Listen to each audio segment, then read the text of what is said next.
So Do you I mind think, if I'm Catholic? Oh, that's yeah, a we're good thing, live. right? We're live now. Yeah, I'm here with my new friend Kathleen. Kathleen Donnelly, Israel. Yeah, what was your question? Is it okay to be Catholic? Yes, it's okay to be Catholic. Okay. Of course, of course. My podcast is Catholic. I forgot who. You're talking to a friend here, a friend. All right, then. So, I'm still a little bit sick. I was sick from my past couple of interviews, so people are getting used to me being sick and coughing and everything like that. But I'll let you do most of the talking. And my interviews always start with a biographical sketch going way back to the beginning, your early childhood, your first notion that there's God, religion, what was the family context for religion, if any, and take us through the highs and the lows up until today, your whole journey, and then we'll get into your experience of your book and all that sort of thing. Okay? Mm-hmm. Go for it. So let's see. Kathleen Donnelly, Israel. So Kathleen Donnelly is my maiden name. Okay, And hold on now. Hold on. Your microphone sounds a little bit muffled now. I wonder what happened. It just changed to sounding a little bit okay, it just muffled. fell out. I don't know. It fell out. There you go. That sounds better now. The US thing fell out. There you go. That sounds better. Yeah. So sorry to interrupt you. Go ahead. You were explaining your maiden name and these sorts of things. Yeah. So I'm a bit Irish, and so the Irish brought the Catholic over, and so did the German brought the Catholic over, and the Hungarian brought the Catholic over. They were all Catholic, all my people, and so when I when I was born, my grandmother made sure that all her grandchildren were dedicated to the Blessed Mother, which meant we all had to wear blue on Saturday. And my mother just went crazy trying to get us in blue on Saturday, but especially if we were going to see Grandma. So my That's why parents you got the blue headphone. That's why you got the blue headphones on for me today on Saturday. Oh, that's right. Hey, all right. Okay. Gee, I should have worn blue today. I don't even think about it. I should do that. Go change your shirt. Kidding. Well, I'll just keep my headphones on all day. Okay. So anyway, as a child, my parents were a bit troubled. And so they had a difficult time. They were hurting people. And so I had a little bit of trouble as a child in that way.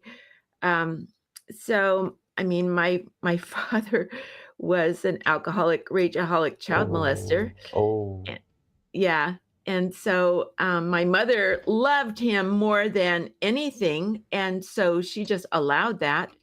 And I mean, I don't know about the child molester thing. I think she didn't know, but you don't know. Anyway, so I mean, when I told her when I was 35 years old, I told her, and she was angry with me for not telling her. So, oh, okay. So, I mean, I don't know.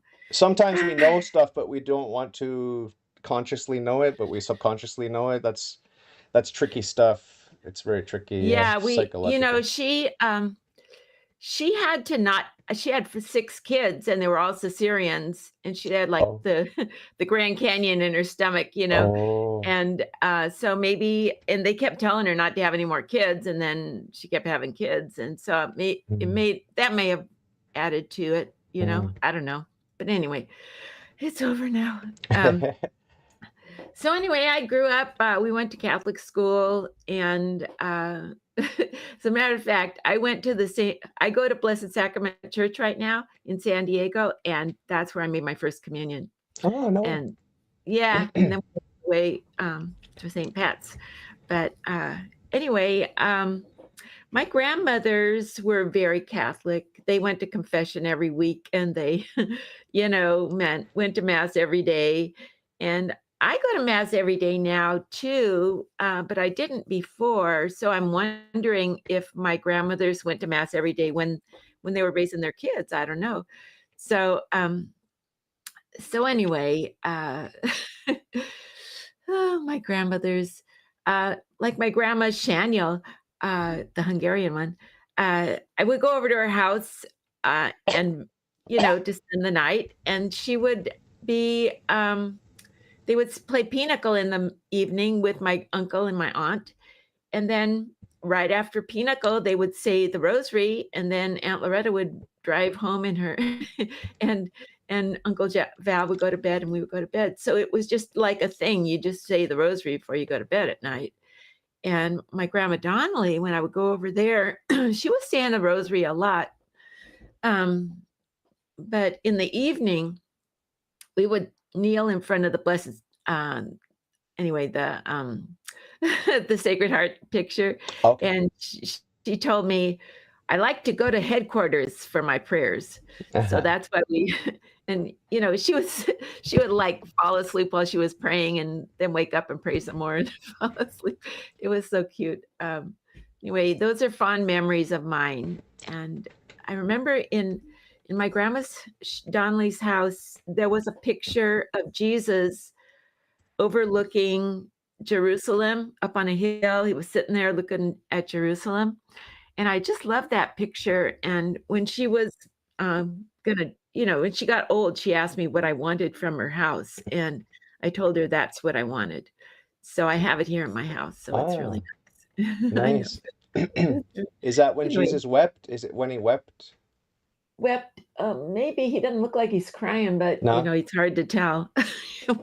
when it may be, he's just sitting on a hill, looking at Jerusalem down below, I think that's when and he said, "Not one stone will remain on another," or whatever. I think that's the mm, scene, maybe. I gotta look that up. What about the men in your family? It sounds like they're not so Catholic in practice. You talk about mother, grandmothers, and these sorts of things, and your dad sounds like not really living up to the virtue. What about your Oh my grandfathers? gosh, What about your grandfathers? it, crazy people. It's hard to understand crazy people because he was so he loved God so much, Okay, okay. and I often wondered, how could he do that, It was the and alcohol yeah, it's the alcohol. Right. and the Right. demons. Yeah, poor guy. Anyway, so That's why they I call them thought, spirits, right? That's why they call them spirits, because it's actually spirits that are triggered. We gotta. yeah, It's a he was dangerous thing. hurting. He Yeah, was a hurting person. He was yeah. beat when he was a child and Uh, stuff. I don't know, but he was very holy. He actually sang in 4 churches on Sunday, no way. and he was a wonderful artist. I mean, he could draw Oh, anything. wow. He went to St. Augustine's High School here in San Diego. It's where my sons went, Oh. and yeah, he was a very holy man. So he was sensitive. He was a sensitive artist, so probably wounded and sensitive and Absolutely, yeah, but so much talent, and he was a musician too, cool. and yeah, and an artist. Anyway, Did you so paint your walls? Did you do the murals? my daughter, Oh, this was her bedroom oh. back in the day, Oh. and so I hate to paint it out, but anyway, it's her and her girlfriend came here when we moved in. We moved into this house when she was in college, and so her and her girlfriend, who were artists in college, came and did the murals on the walls. They're like the Cool. wind in the trees, but a lot of people think it's the ocean. I don't know. Oh. But anyway, her girlfriend who did this is a famous artist now in Oh. Albuquerque. When you say girlfriend, does that mean she's a lesbian? No, Okay. no, I have You're old girlfriends school. You're too. old I'm, school. You're old school. I'm an old lady. You're using the old terminology because you got to be careful today. You got to be careful what Oh you say. gosh. My daughter's Well, girlfriend, you just got to I think my other clarify. daughter has a girlfriend, but not this Okay. one. Okay. Okay. Got to be clear. Got to be clear. Yeah, So, so her friend, who actually friend was who's a a young girl. woman also, they did it. So, what about your grandpas, your two grandfathers? Well, gee, they went to church. I suppose they were holy. They were quiet They, guys? huh? They were the strong, silent type. You didn't get to. I suppose so. I mean, my grandpa Donnelly, I remember him sitting at the table and eating his food, and I remember him I remember him telling my grandma my mother was having another baby, and so we were at grandma's house, and my grandfather said, "What are they doing here?" So I kind of I kind of think he was a bit self-contained, you know? uh, uh, Yeah. And the other grandpa, oh my gosh, I I remember him like saying, "Oh, we were little children, say, look over there." And then he would burn us with his cigarette over here. And I was just like, my grandmother got mad at him and told us to leave him alone. Both sides. Yeah. I don't know. what was he was? Excuse me. Was he the Hungarian one or the Irish one or? He was French German. Oh, okay. French German. Yeah. He Shaniel, when he was okay, so they came from Alsace Lorraine, Oh yeah. and when it was German, they were Shaniel, and when it was French, they were Deschanel. So anyway, so there you go about that. Cool. Very cool. So now how many siblings? I can't remember. You told me how many siblings you Oh had? yeah, there were I had 3 brothers and 2 sisters. There were 6 Okay. of us, Right. and so we 3 and 3. yeah, 3 and 3, which was kind of sad because when I was little, we had a 2-bedroom house, and we had 2 bunk beds on the side of the bedroom and a crib in the middle. Mhm. And that was our 5 kids. And then when my mom got pregnant again, we had to move because you can't have a double-decker crib, I guess. So, So they packed it. what about your siblings? Are they Catholic? Are they on fire for Christ and his church? Yeah, Or my sister Maureen, Kathleen Maureen, kind of Irish. My sister Maureen is like, she was charismatic, and ah I mean, they love the Lord. They do 40 days for life, which I ah do also. yeah. And yeah, Maureen's very Catholic. And let's see. Okay, so Chris is dead. He wasn't he had a problem because when he wanted an annulment, Uh, his priest told him that he couldn't have one, and that oh he was, gonna go to hell or something. I don't know, oh something like that, oh and so he just like didn't go anymore. oh. Yeah. So Maureen, Chris, Kathleen, yeah, me. I'm Catholic. I mean, I have to tell you that my I am an ethnic Catholic. I mean, Okay. I am more Catholic than I am Irish, German, English, whatever it is. Yeah, That's what I say. yeah. Anyway, so let's see. Martin, yeah, they go to church. I think they started going to church on TV during COVID, of Oh, course. oh, And so I think they just started going back now. Let's oh. see, Martin, Jim is a Baha'i. Oh my gosh. Oh no. And yeah. Oh, I'd And love to interview him. I'd love to interview him because that's very interesting. oh wow, he'd give you an earful. Yeah. Yeah. What age is he? Uh He's I younger than mean, you. He's younger than you, right? yeah, he's 60 something, probably 67, maybe. Wow, Baha'i. Wow. That's like the sort of mixture of all the monotheistic religions, right? I guess so. He knows he Islam and reveres Jesus. He yeah. reveres Jesus. Yeah. I think it comes out Um, of Islam. does it? I think so. There's the Baha'u'llah person who, and then, yeah, it's kind of like they believe in all the prophets. That's what I remember. Okay. They believe Well, in all send him my email address and just tell him I'd like to talk to him about his Baha'i faith because I've only had one on before, and uh, it's very, very interesting. It's just extend the invitation. If he says yes, great. If not, no big Okay. deal. But so he's Baha'i. Okay, cool. And very And interesting. He's like the black sheep in the family then. well, he was going to St. Augustine's, and his girlfriend was, uh, brought him to the Baha'i thing, Oh. whatever it is, service or whatever. And then he started getting interested in it. And then her mother got mad at him for taking her away from the Catholic Church. And Oh. yeah, so that was kind of interesting. Even though that wasn't the case. Yeah. But anyway, I guess he let it. I don't know. But anyway. Did they live happily ever after? No. He wanted to marry a virgin. So we found one in Calexico, California. Is she still a virgin today? She's dead, but no, I think he took care of that. Okay.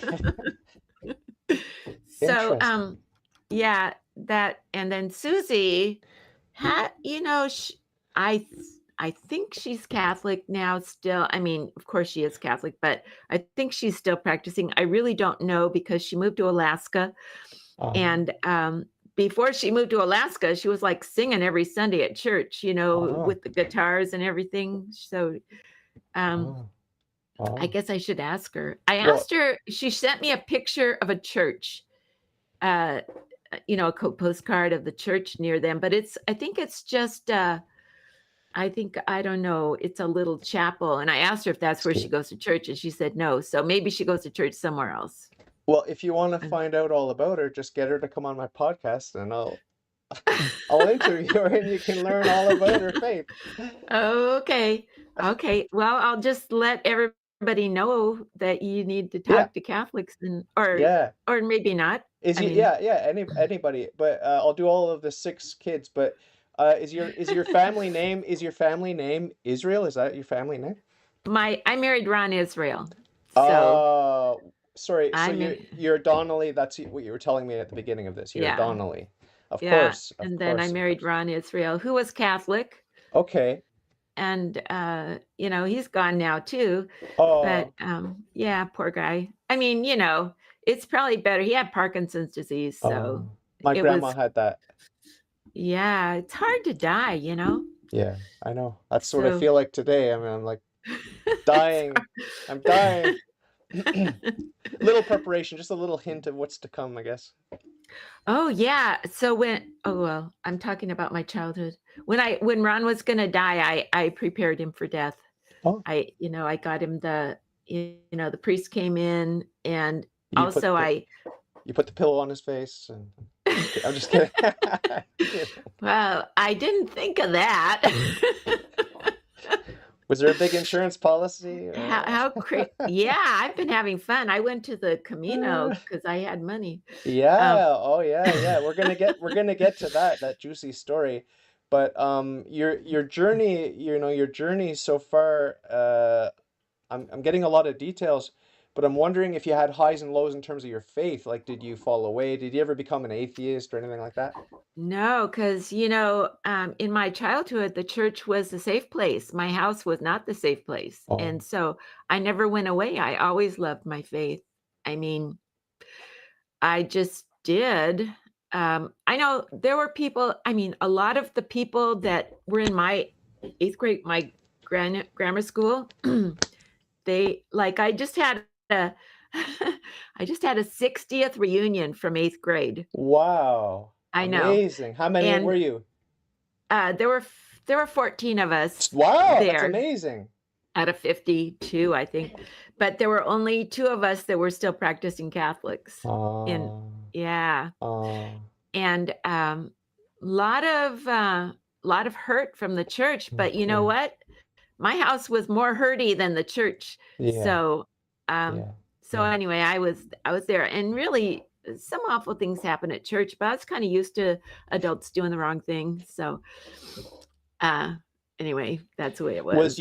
Was your husband, was he prone to dark stuff like that, or no? Not so much.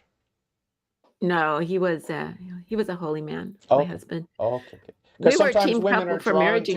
Sometimes women are drawn to their father, the type of father I know. I mean, who knew? my dad had black curly hair, right? And his beard came out red. Oh, When I married Ron, he had straight hair, a okay. la that that hair tonic that starts with a V, Valvoline. I don't know, some kind of Velveteen stuff or he put something. on his hair. He had straight hair, and Haha. then we woke up in the morning. He has curly hair, and I'm like, oh my goodness. And then when he let his beard grow, it was red. Oh no, no. I thought, well, I think I did marry my dad, but I didn't know about it. I had no idea. So, Wow, that's very interesting. but no, Ron was not as Catholic like me. I mean, I went to Catholic school through high school. He went through grade school and then went to high school at Coronado High.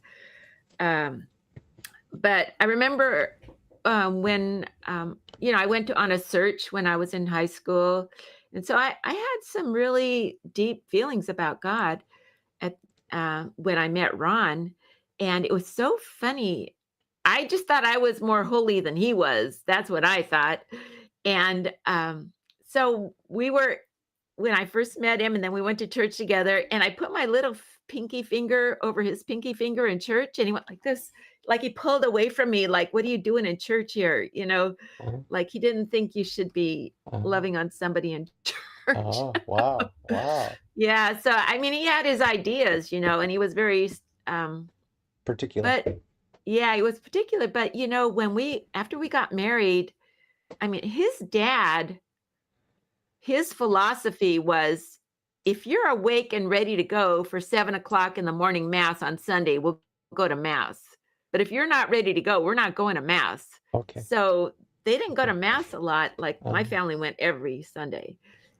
Or if we didn't get to mass, it was 8 o'clock mass at the cathedral downtown, so one day we were at his uncle's house and he was watching a cowboy movie with his uncle, and I said, it's time to leave for church, and he just ignored me and kept watching the show. And after we left there, I said to him, "Look, I'm Catholic and I'm going to church every Sunday, and we're never doing this again." And so we never did that again. But he got nice. it. He got it. Yeah, nice. Well, But it is one of the precepts of the church. We have to go on Sunday and holy days. So it's not like you're crazy. I mean, you're trying to be a good Catholic and you love it. yeah. So it's just that he didn't grow up like that. That's all. You Yeah. know. He How he many just how many kids did you have again? 5. We had Wow. 5. We thought that we would have like 9 kids. We wanted Yeah, to be the Waltons. yeah. And then when we got to 4, we were like, yeah, this is a lot of work. So Excuse me. we had one girl and then a boy and then a girl and a girl. So we had 3 girls and 1 boy, and our son, when he was like, 8 years old, decided he didn't want to belong to our family anymore because we didn't have any brother for him. Oh, And like when we would walk, we always walked. My husband and I walked, and we were walking down to the park from our house, and he would walk across the street. He didn't want to walk with all those girls. And so we decided that we would try again. okay. And God was good and gave us a boy. So Was he yay. happy? So yeah, but he was 10 years old. I mean, he had a baby Oh, brother. So, oh. but anyway, yeah. So Did you there you do the go. 2 bunk beds on the side and the crib in the middle? No, no, but let's see. We had 1 bunk bed, and do we have a crib in there? I don't remember. We had a 2-bedroom house. Uh, Actually, we bought a 3-bedroom house, so we had a boys' room and a girls' room. But Oh, then my grandmother got sick and she thought she was dying, so she wanted to know if we wanted to buy her house, and Ron wanted to buy her house. So it was a 2-bedroom house, but it was like 1,800 square feet, 2-bedroom house. So it was a oh. big house. And how did that work? We only had 1 bunk bed. I guess, I don't know. I guess we had a crib in there. I don't remember. Um, Were you I, concerned? Were you concerned at all that your dad would get drunk and start touching your kids, or not so much? yeah, I didn't leave them there. Okay. Well, I did leave them there. I was not concerned about that, but my sister, Hmm. who who told us that he never touched her, Yeah. uh, she told my mother, "Don't leave Magdalena, that's her daughter, in the front room with dad. Don't leave her in there with dad." And then she came home from where she had gone to leave and my dad was in the front room with Magdalena, and she went ballistic. Mm. So, I don't think I mean, my brother actually walked in on my dad molesting her. Oh. So, we know that he did, but she doesn't remember. Oh. So, but obviously, since she went ballistic, she does, she Yeah. knows in her body, maybe. But Susie, my little baby sister, 10 years younger than me, I guess my dad told her, don't let anybody touch you down there except for me and your mother. Okay. And then, so Susie went to my mom and said, uh, well, can Chris touch me down there? And my mother's like, is Chris touching you down there? And she said, well, dad said only you and him. And so then my mother knew. And I feel good that my mother protected her from him. I I think maybe that means she didn't know about me or I don't know. But when I was 12 years old, I would not let him touch me anymore. Like he would be laying in bed and grab out to me, from the bed and I just walked away from him and I didn't let him do that. And I think he knew he better not do that anymore. He made overtures other times after that, but you know, but I felt like a bad girl, like I was supposed to do what my parents said. So Yeah. I thought I was a bad girl for doing that, but I couldn't do. Anyway, and then so I was 12 and Maureen was 7 years younger than me. And I asked my brother, "How old was Maureen when you walked in on them?" And he said 5. And Oh. so, yeah, he started in on her after I wouldn't. And I Oh. I had no idea. We didn't talk. There was a rule in our family that you don't talk about what goes on in the house. Of course. Yeah. And I used to think, well, that's kind of crazy. The whole neighborhood can hear you yelling, Uh, you know. uh, yeah. What do you Yeah. mean don't tell Yeah. anybody? Yeah. Yeah. Yeah. Yeah.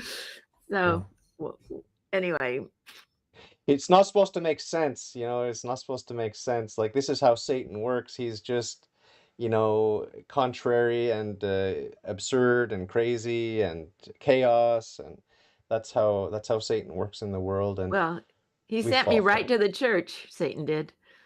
Yeah, that's what G.K. Chesterton said. He said, who gets credit for making you a Catholic? He said, Satan. Satan brought me into the church because that's the thing. You got to choose good and evil. I mean, we know what evil is. Let's choose the good because I think it's pretty obvious. A lot of people during COVID, they didn't really believe in God before COVID, but during and after COVID, they started to think, well, I can see the evil in the world now more clearly, and I choose the good. So I've seen that happen where people go through That's something, nice. or maybe something like war. Like if you're involved in war, like we have so many wars happening now, a lot of people, if they're on the fence about God, what's that saying? There are no atheists in foxholes or whatever. You just come to terms with the battle between good and evil, and it's pretty obvious which side to pick, right? Right. You're gonna go with the good. So the Lord works in mysterious ways, and God draws straight with crooked lines. So Yeah, it's all good. I have to say that I used to wonder how my dad could do that, how he could do that. And I figured it out when I was eating Girl Scout mint cookies, those Okay. chocolate mint cookies, Ah, yeah. and I could sit there and eat a whole box without Ah, even knowing it. ah. I would look down at the box gone. I guess I ate them, Did you eat the box too? No. No, but the box was there, but the cookies were gone. But anyway, you're like my brother. I'm Irish, so Oh, is that the problem? that's the Okay, well, problem. There's no cure. There's no cure. There's no cure. my brothers are Irish too. Uh, A bit Irish anyway. so it's the So appetites. The appetites are just all consuming. yeah, Literally. Yeah. you don't remember doing it even, Yeah. and once you get started, that's the problem with addiction. You just don't know what you're doing. And Yeah. Especially if you're drunk. yeah, of course. Well, were you drunk when you ate those cookies? I'm kidding. No, I was driving. I was driving and I never drove. I never, because I'm a lightweight. I one, one drink will drink. put me down. Yeah. So but anyway, it taught me what it's like when you do something and you don't realize you did it, you know. Yeah, I have a lot of sympathy for sexual perverts because I am a sexual pervert. Like a lot of men, it's like we're excited by the idea of sex, and it's a big challenge for me. It's a big challenge for a lot of men. I don't touch kids or anything, but I have sympathy for pedophiles. Like that would be a very embarrassing hobby to have, right? So I have a lot of sympathy for them. Yeah. Boy, I tell you.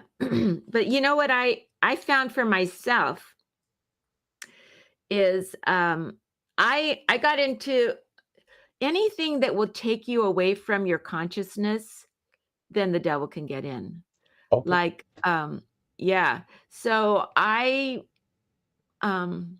although I was Catholic all the time, I got into some stuff like maybe my sadness because I had a sad life, and what I think happened in the beginning is that I was a low vibrational spirit out in the universe with God, and I wanted to raise my vibration because I wanted to have an aptitude to feel God. And God has a very high vibration. And there I was with this low vibration. And I wanted to be there, with God. And so I heard that if you go into the earth, you can raise your vibration as a person, as a people. You can raise your vibration. And so even though knowing that I would be attracting a really crappy life, I decided to go in anyway to raise my vibration. And so, I was conceived, and from the beginning of my being, I had a sad life because my dad accused my mother of getting me with another man. So Oh, there I was. Yeah, from the beginning, right at the beginning. I had a sad life, and I was born into this family. I mean, geez, when when I was 3 years old, my brother, I had another brother, and my job as a 3-year-old was to keep the babies quiet so they wouldn't upset my dad, so he wouldn't go ballistic. I mean, that's anyway, heavy. That's heavy. Yeah, it's heavy. yeah, the sordid story. And anyway, so all my life, I mean, I kept attracting awful stuff. People were mean to me in my life. And I used to think, good things happen to other people, but not me. And that's just the way it was. And so in my 60s, I got smart about it and I figured out what was going on. And because while my husband was ill, I decided I had been going to a therapist since I was 40, that or something like that. Anyway, so when I had to stay home with Ron because he was ill, I went online and learned from a bunch of enlightened thought leaders how to fix myself. And I learned like God would send me one teacher and I would buy their program and learn that stuff, do the sleep tapes and stuff. And then it would be kind of boring, and God would send me another one, and I'd work on that one, and it just over and over again. So I just really feel like God was leading me to my healing. One thing that I learned was, Abraham Hicks. That was a really good one Oh, because they're all really? about They're all about Oh, vibration. I don't know if Yeah, the church smiles on all this New Age stuff, though. I know. I mean, I have been in that situation before. I do like the Um, music, though. I do like the music. Abraham Hicks, they play some corny tunes that are pretty interesting. oh, really? I Yeah, don't know. But anyway, I would just be the cautious. I mean, I'm very cautious of all that New Age stuff because I was deep in the New Age as an atheist, and I became a Satanist and all that sort of thing through the New oh Age. dear. Well, that's what I heard that, Yeah, watch out for the new age stuff. But I yeah, tell you what, God led me through that. yeah, And I know it was God because I'm better off now. yeah. You seem Um, healthy. and before that, when I was so hurting Yeah, and I didn't do anything but Catholic stuff and I was still yeah, hurting, yeah. uh, yeah. Um, so that's when the spirits got on me. I actually had spirits surrounding me because if you're a really sad person, you're going to attract sad spirits. There's like free floating spirits here on the earth, and you'll just attract them right in because they need a body to feel that sadness. So they'll attach themselves to you so they can feel the sadness. Mm. And so I had them all over me because I was so damn sad. And anyway, so when I did all this healing, and I got rid of them, and so I had a friend that I had met. I teach breathing, and she teaches breathing, so we met. And after I did my healing, I saw her again, and she said, "Kathleen, you don't have all those spirits around you anymore." And I'm like, "Oh, good," you know. And I noticed that people were nicer to me than they had been before. And so what I think is all these people, their spirits saw my spirit covered with all these sad spirits, and they're like, "Ick, get me away from her." And so when I got rid of them, then people were nice to me. It was incredible. Um, but anyway, I had a priest who used to pray over me because I had this physical ailment, and every once in a while it would come back. Excuse me. So I go to Father Jerry Bevilacqua, and he would pray over me, and it would go away, and I was so Nice. happy about that. But at one time, he wouldn't pray over me. Oh, He didn't want me to pray over anybody. Like I went to his healing prayer service, and he wanted me to sit over there. And he unclean, unclean. Yeah. So I had all these spirits around. I mean, there was evidence that I had all these spirits around me. And he just told me, just say the name of Jesus a lot. And so I used to say, I love you, Jesus. I love you, Kathleen. I love you, Jesus. I love you, Uh-huh. Kathleen. I mean, that was like a mantra that I said Yeah, all the time. yeah. Nice. Anyway, so when I started doing one thing that I learned that really helped me out was the Ho'oponopono. Have you heard of that? Yeah, I think a friend of mine, is it an arrow prayer? Is it no. an arrow prayer? No? A Oh, pono. maybe. Yeah, I mean, if you it's make a diagram, it might have an arrow in it. I don't think no, but I I mean an never heard arrow of that. prayer just meaning like it's supposed to be a pono. I think my friend in Australia sent me something about that. Yeah, go ahead, tell me about it. Anyway, it's ho, and then you say o, and then you say pono pono. Ho'oponopono. Um, so anyway, it's a healing technique for the family. It's a Hawaiian healing technique for the family.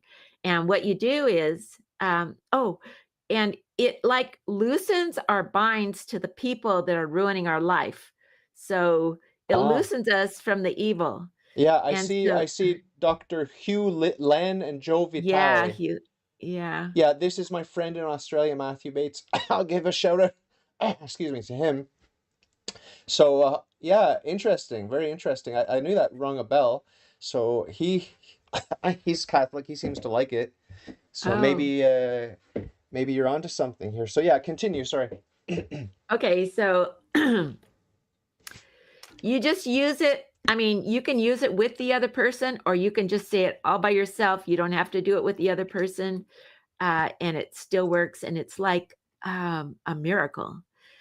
So it looses our binds with the people that are making us really sad. Um, so you say, I love you. And it's the big I love you. I love God. God loves me. God loves the other person. The other person loves God. And if you can say it, you say, I love the other person. But if you can't, you don't have to. Okay, I love you. I'm sorry. And it's not, I'm sorry I did anything, but it's, I'm sorry the situation exists. So there's a situation here, and I'm sorry it exists. Please forgive me. And it's not forgive me because I did anything, but it's forgive me for what's going on in me that caused me to attract this. So I have buttons in me that somebody could push and it would make me hate them forever because it's such a deep pain, but it's from my childhood, you know? So it's not them. I mean, maybe they signed up to push my buttons, but they may not know that. Okay. I love you. I'm sorry. Please forgive me. Thank you. And it's thank you for showing me this so I could heal. Because if I didn't know about my pain inside, I couldn't heal it. So thank you for showing me this so I could heal. And then I love you. The big I love you. I love God. God loves me. God loves the other person. The other person loves God. And I love them. Perhaps you could say that by now, but you don't have to. So anyway, the short, I mean, it's good to understand the long version, but the short version is I love you. I'm sorry. Please forgive me. Thank you. I love you. But if you don't know the backstory, you might not like that because it's not about shame at all. It's like totally not about shame. It's about healing what's going on in me that causes me to attract the sadness. And so when I realized I was attracting all the sad stuff in my life, it was like, whoa, I I don't even need to forgive anybody anymore because I attracted it in. And I signed up to come in and have an awful life. And this father who, was just doing what he does. So anyway, that was a washing for me. It washed How long me. did it take for you to go from burdened to unburdened? Um, Months, weeks, months, years, or minutes, or what was it? I suppose it would be months, but I could tell you the catalyst. I was on vacation with my husband in Richmond, Virginia, and we went. And one night I was like laying in bed, and my monkey mind was bringing me all this sad stuff to think about, and so I thought, oh, I'll do the Ho'oponopono, and so I love you. I'm sorry. Please forgive me. Thank you. I love you. And then I was feeling shame. And I thought, oh, I must be doing it wrong because this is not about shame. And so I changed it up a little bit. So I love you. I'm sorry. Please forgive me. And then I said, I forgive me. And then I said, I forgive it up. And I felt this refrigerator size pain come out of my heart and go up to God. And I was like, whoa, that was nice. And so all night long, of course, my monkey mind was sending me sad things to think about. And so I just kept doing that and I kept getting rid of stuff. And yeah, it was by the morning, I did not sleep that night. By morning, I felt so clear. But of course, like I was in my 60s. I mean, yeah, maybe I was 59. I don't know. But anyway, it just all that stuff came out and I was yeah, happy. And that I think that that's what took away all those spirits from me. And it did take a long time. And it only happened gradually.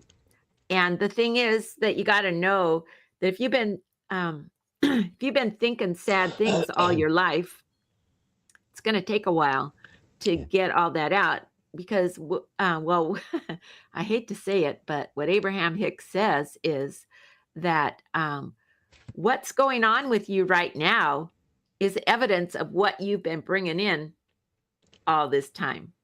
And so don't think it's going to go away right now because you're still living out a lot of the stuff that you brought in, you know. So you gotta, it's like, I call it a soaking prayer. You gotta soak yourself with it. Like when still I do it. And when I have trouble with people, I hope I remember to do it. But like when I water my yard, I'm like, I put the hose on one plant and I go, I love you. I'm sorry. Please forgive me. Thank you. I love you. And then I go to the next plant. I love you. I'm sorry. Please forgive me. Thank you. I love you. So I do it a lot actually. And, but I'm so happy I don't have all those hangers on anymore. Yeah. I mean, if you could, I mean, I can't see spirits, but if you could, I mean, that lady did. She saw them all around me. So, Well, I can tell you're happy, well adjusted in spite of all the nasty stuff. And the same can't be said for a lot of victims of sexual abuse, especially, in the context of Catholicism, because there's such a bad reputation of, Catholics being pedophiles and perverts, especially in the priesthood and that sort of thing. It's exaggerated, obviously, but it is there, and right. even one sick pervert is too much. But yeah, you've got a clean energy, you've got good vibes, and you're happy, and you're able to joke around. And I made some inappropriate jokes, and you didn't cut my head off, so uh, pretty cool, Whatever. pretty cool chick. Do people get jealous of you that you're liberated? They want you to be imprisoned with them in the sad space, or I do meet people like that, and I tell you what, it hurts me so much to be Mm, around them. It mm. really does, and I think that it would be kind to listen to their sad. I just know that the sad story puts you back in the sad place. I We are proclaimers. We are proclaimers, and Mm. when we say the sad stuff, we're bringing it in. I remember That's I all. was uh I was newly married, and we were living in uh, Ottawa, Ontario. It's the capital of Canada. And we went to this bar, and it was the appeal for young people of this bar was that it was old. It was all like sort of like older drunks that were there, and it had a really grungy atmosphere. And I remember I was there with my wife and maybe a couple of friends, and someone at this table next to us, this middle-aged woman, she was drunk, and she said, she started talking to me because I'm a sensitive person. I listen to people when they talk and stuff. And so she noticed that, and she sort of wanted to keep talking to me. And I said, well, I'm with my wife, and we're going somewhere and after this. And she said, well, no, no, no, I want to tell you my sad story. I want to tell you my sad story. I'm like, well, I'm sorry, I gotta go. She's like, oh, okay, I'll pay you $20 to listen to my sad story. So I said, okay. So she paid me $20 to listen to her sad story. So all of this to say that people, they want to tell their sad story. And like you said, it's just like it's the safe space, it's the comfort space. I'm going to stay here. I'm going to reinforce this is who I am. These are my demons.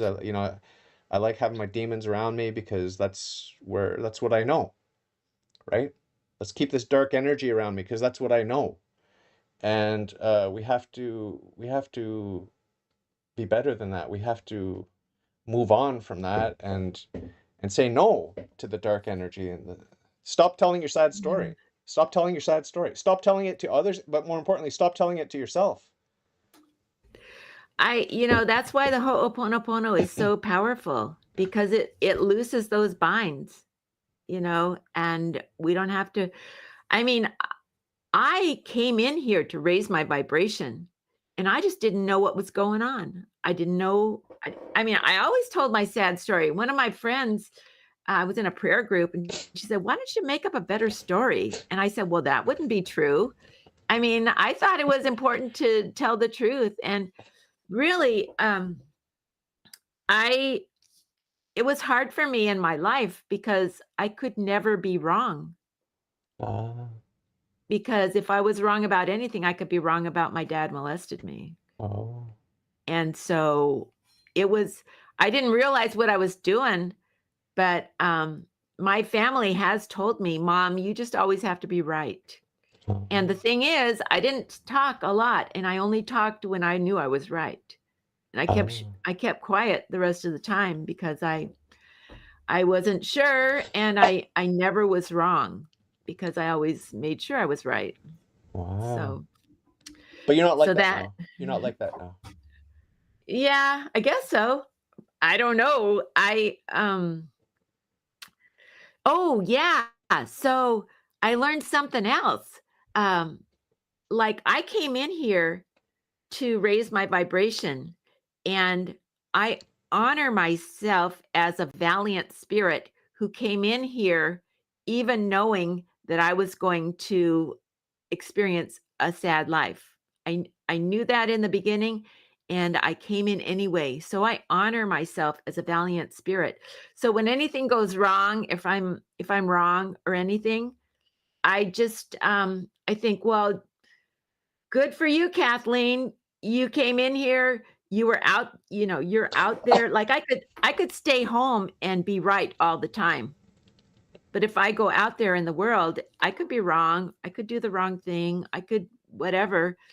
And I just I used to get mortified if anything went wrong. Like mortified. But now I just think, "Oh, you know, good for you. You're out there. This is what happens when you're out there." So, yay. That's cool. It's a good attitude. It's a very good Yeah, attitude. that's what I do when I'm mortified. I go back to that. So, as I expressed to you, I'm cautious about the New Age because I was in the New Age and I know how demonic it is. You are more open and maybe you put everything in the Catholic context. But do you have friends who are very devout Catholics, maybe more conservative, and they're giving you the sign of the cross because they think you're full of New Age nonsense? Yeah, I had a little bit of difficulty with that. I'm on well, like I told you, my husband and I were a team couple for Marriage Encounter. And then and now that he's gone, I am on the presenting team for the Beginning Experience, which is a Catholic thing for widowed, divorced, and separated people. Oh. And so I give talks on that. And Mhm. this lady, I mean, some of the people in there, they are like catechists, Uh, and they know the rules. yeah. And one time when I was, to the team, you give your talk and then they critique it. And anyway, there was this new lady in there, and I talked about my vibration, and she said that sounds kind of new age, Yeah. And so I said, okay, I was really talking about grace. I, if you have, so if I create grace around me, then, that's what I She did. like I that? made, yeah. But you know what? The next weekend we did, she was on there. I mean, she was a new person, right? Yeah. And she was on there, and I felt the vibration of she was testing me. They only gave me one talk to Um, give that weekend, and I'm like, oh, I think I'm on the way out here, and then she and then I ended up in the sharing group with her. Like we were the facilitators for the sharing group, me and her, so she could keep her eye on me. I mean, mhm. and yeah, I think she was like from the diocese that she was checking up on me. Wow. And so I'm fine. I mean, I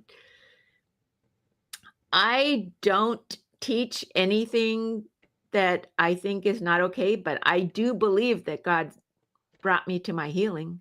I do Yeah. believe that. And Yeah. also, when I was only doing Catholic stuff, I wasn't getting healed. And Yeah. Father Bevilacqua told me, go sit over there. You know Yeah. what I mean? Yeah. So something had to happen. And so God led me to my healing through the New Age. Um, but like I say, I mean, I'm an ethnic Catholic. You can't take it out of me. That's what I'm made out of. Did you ever hear So that? Did you ever hear that Irish joke? The guy says to the young lady at the bar, "Do you have any Irish in you?" You know the joke? No. Would you like Okay, some? tell yes, please tell me the No, joke. the joke is, do you have any Irish in you? She says Uh, no, and he says, would you like some? Because he's gonna get with her. That's Oh, the no. Oh, it was that. I thought he meant yeah. whiskey. No, that's not what he No, meant. it's a perverted joke. It's a It's perverted a joke, perverted joke. but Oh, it's an how Irish joke. Catholic Sorry, of I you. don't want to trigger you. Don't want to trigger you, but that's the Irish joke. How Irish. It's the only Irish joke I know. Oh, wow. I I have a should book learn more. of Irish jokes. Yeah, you know some? No, I don't. I forget them all. Because the I Irish, don't. I think they're sort of the butt of a lot of jokes. Just kind of like here in Canada, we have the Newfies in Newfoundland. They're the sort of Oh, the butt of a lot of jokes. oh, really? Oh. Yeah, yeah. I don't know why that is, but in a lot of geographical regions, there's always like some neighboring country or something or some part of the country that's like put down all the time. They're always put down. Yeah, it's the us and them thing. Yeah. Yeah. So, what do you think about, because I've got a book up here I'm going to read eventually about sexual abuse crisis in the church. Uh, you've Mm. handled it very nicely, thanks to the New Age. So thank you, Satan. No. But but a lot of people are just stuck in it, and there's a lot of controversy, obviously, to put it lightly. What do you think about the recent popes and their efforts to have zero tolerance and their efforts to be with the victim? And I mean, it's a very, very, very deep and heavy topic, but just say if, off the top of your head how you think the church is handling it, the institutional church. Well, I get really tired of seeing that little paragraph in the bulletin every month. You know, if you've had sexual abuse, I mean, they Oh have yeah? it in the bulletin Oh yeah? every week. Yeah, Really? yeah. And my son was abused, not totally because he ran away, Okay. but he isn't Catholic because of it. And Oh, so, but yeah, and anyway, uh, I believe that, of course, it would happen yeah. because if something is so special as the Catholic Church, the devil would be playing with it. You know, of course it happened. I don't think it's okay. I mean, I think it's terrible. It hurts me. It breaks my heart. But having been, molested myself by my father, and he never, he never got in trouble. Did he ever And apologize to you? okay, so when I was 40, I started going to a shrink because I was suicidal and Mm, I had 5 kids. You just yeah, can't do that. You yeah, can't just out no. yourself if you got 5 kids. So, I mean, I guess you can, but I couldn't. And, so it bothered me. And, so, my therapist, um, recommended that I approach my father about it. Oh, So, I did. And I had been doing a book, Homecoming: Healing the Inner Child, Dobson. And, so I went to I asked my dad if we could talk, and so we sat at the table and talked. he had a good And we talked relationship? no, Okay. no. Uh, anyway, but I hadn't told on him yet. And, so I was sitting there and I was asking him I had like a list of questions about my childhood. Because that's what Dobson recommends, you talk to people who were there when you were a child and see what they saw and stuff like that. And then one of my questions was, how old was I when you started touching me sexually? And he just froze. And he like turned around with his whole body, and he said, I don't remember anything like that, but I see you're hurt. And if I hurt you, I apologize. He said that. And so there you go. And then when he was dying, um, it was Holy Thursday. And okay. So after I outed my dad, he wouldn't he didn't want to see me ever again. Oh. And so I used to, on Christmas, we would go to my mother's house and they wanted me to bring my kids over and not come in. And our anniversary was the day after Christmas.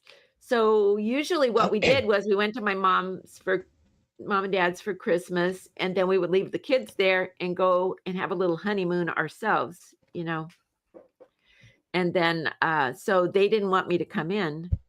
So my husband and I, we went to the Hotel Del Coronado that night. It's a pretty nice place. And so it was kind of rah-rah nice, but it really hurt us.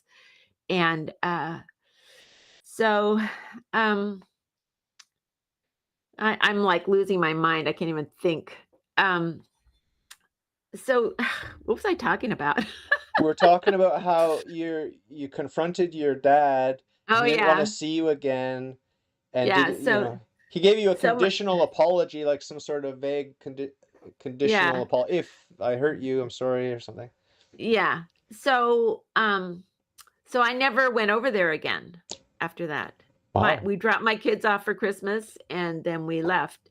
And my kids were really angry at me for outing my dad because it ruined the family. Yeah. And we had that year that I did that, we had Thanksgiving at our house, just the 6 of us. I mean, the 7 of us. Yeah. They were pissed off. Yeah. And anyway, when my dad was dying and it was Holy Thursday, and I was going to go up to the church for the washing of the feet, and I thought, you know what? You need to go wash your dad's feet. And so I called my mom and I said, is it all right if I come over? And she said yes, because she was like hoping that I think he was hanging on because I hadn't gone to see him. So I got all these essential oils for people who have cancer, and then I took a tankard of hot water and a pan to wash his feet. And I went in and he was sitting on the couch. And so I just went over and washed his feet. And he said to me, you know how you asked me about when I started touching you sexually? And I said I didn't remember. I lied. I do remember. And I'm very sorry. I was a millstone around your neck. I should have been killed a long time ago. Something like that. And so that's good. And he just did it so he'd get into heaven. Yeah, that's good. That's it wasn't for me. That's what I want. I want him to go to heaven. That's what I want. Yeah. So he was like clean after that, that's right? Good. If it was sincere, I think it was sincere. Yes, of course it was. I mean, he was a troubled person. That's cool. all. That's a good story. It's a happy ending. No, I was pissed off. I didn't go to his funeral. Oh. And was your mom there? Was your mom heard the confession? I don't know. Okay. She said she had told me that she believed me. Okay. Before that, but she just had to protect my dad from me because she loved him. So there wasn't anything about not loving my dad ever. So you did go to the funeral? You did go, but you were annoyed, or you didn't go? No, I didn't go. I went to the beach and walked on the beach during his funeral. But I was mad because when I was a little girl, it was really important for me to tell the truth, and he taught us that. Yeah. And then just to have him lie like that, and he actually threw me away. Anyway, I attracted it all, and I honor myself as a valiant spirit to come in here, even though I would attract. It's heavy stuff, yeah. Heavy stuff. Take a drink. Is that vodka or? Anyway, it's. Yes, I have a fleet of these bottles, and I fill them with filtered water. What do you think about sacramentals like crucifix, holy water? Do you make use of those to chase the bad away.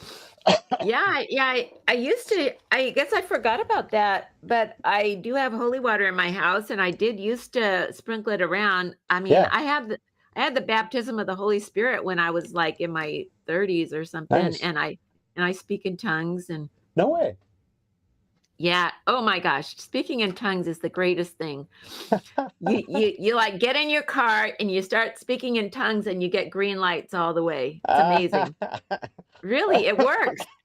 I was I was I was in Lisbon and I went on this tour to Sintra and the bus broke down and the poor guy who was our leader, I mean guide, he was really not into doing things that are terrible.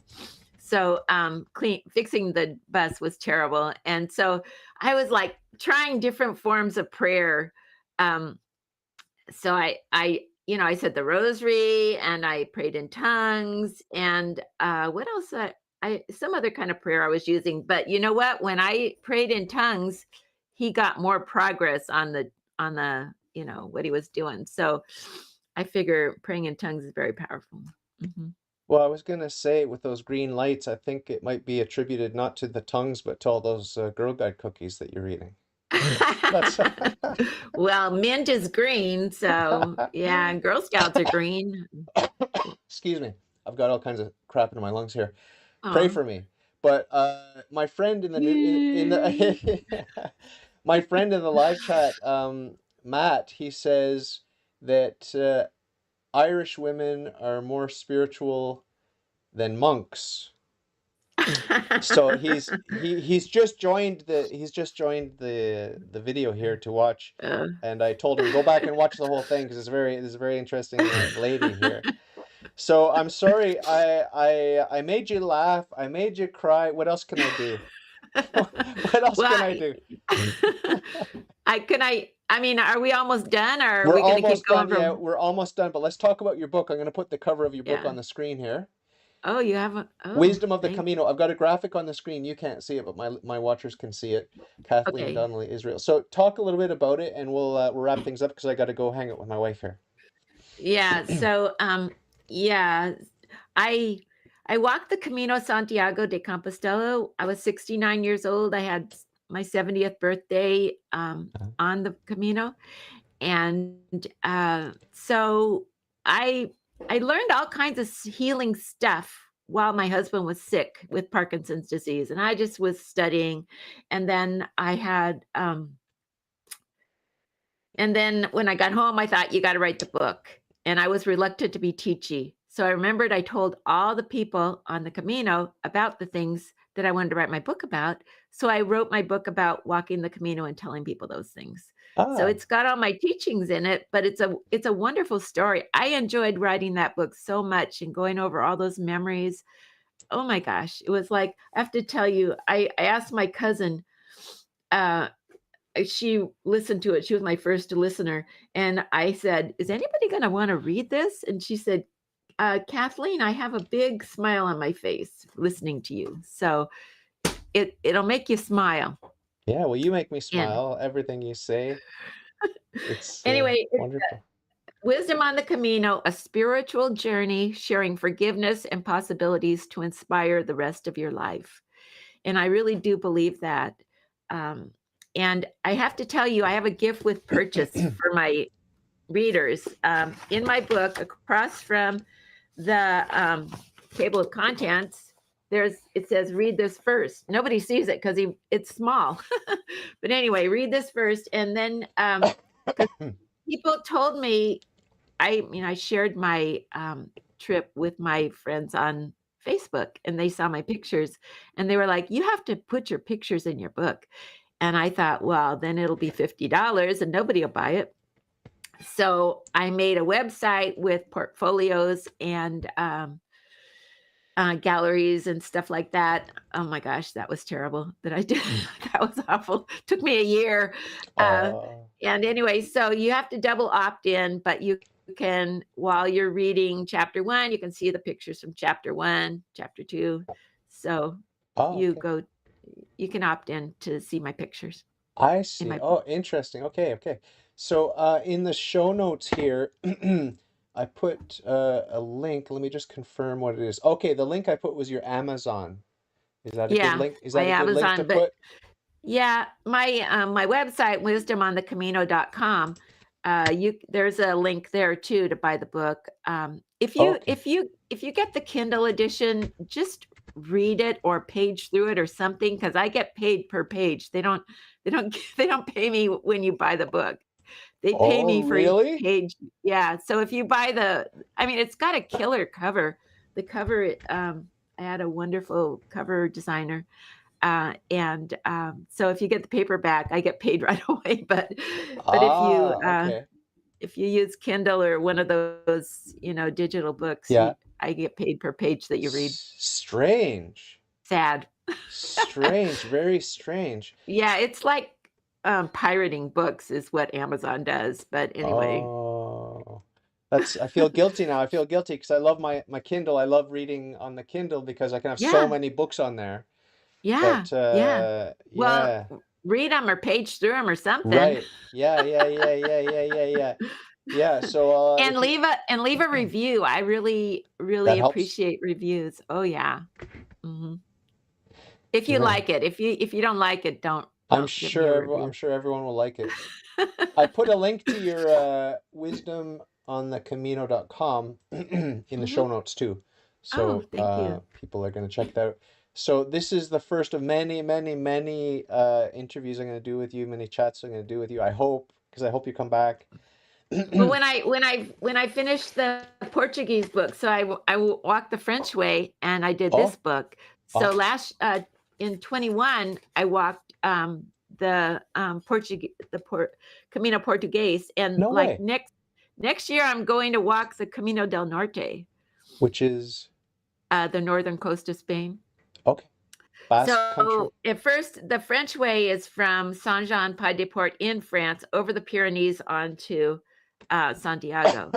And then the Portuguese way, you can walk from Lisbon or Porto. I started in Lisbon, so I walked from Lisbon to Wow. Santiago. And the northern route is along the northern coast of Spain. And then you have to drop down and you meet the French way and finish off. Ah, So yeah. I love the ocean. So I can't wait to go to that. Yeah, amazing. So your legs didn't get too tired, your feet and your legs? Well, I actually do have a problem with my foot, and my doctor doesn't want me to walk very much, but I think he's wrong because I feel better when I walk. Yeah. Wow, amazing. I have So, yeah. I have pes cavus on my foot, so I had a very high arch, and anyway, Oh, when you get old, anyway, so yeah. I'd have to do Tai Chi walking, which is you roll Oh, your foot and you bring it up in the back. oh, no way. Uh, Ah, Yeah, and oh, it massages your foot and makes it ah, better. Mhm, cool. Very cool. mhm. Wow. So, I really appreciate meeting you. You're a joy to behold. And I congratulate you for getting through everything, and you're an inspiration to me, and I'm sure to my viewers here. So yeah, I mean it when I invite you back. You have an open invitation. Come back and chat about the faith anytime, or just tell Oh. stories. Tell stories. You're good at it. Ay, Uh, Dios mío.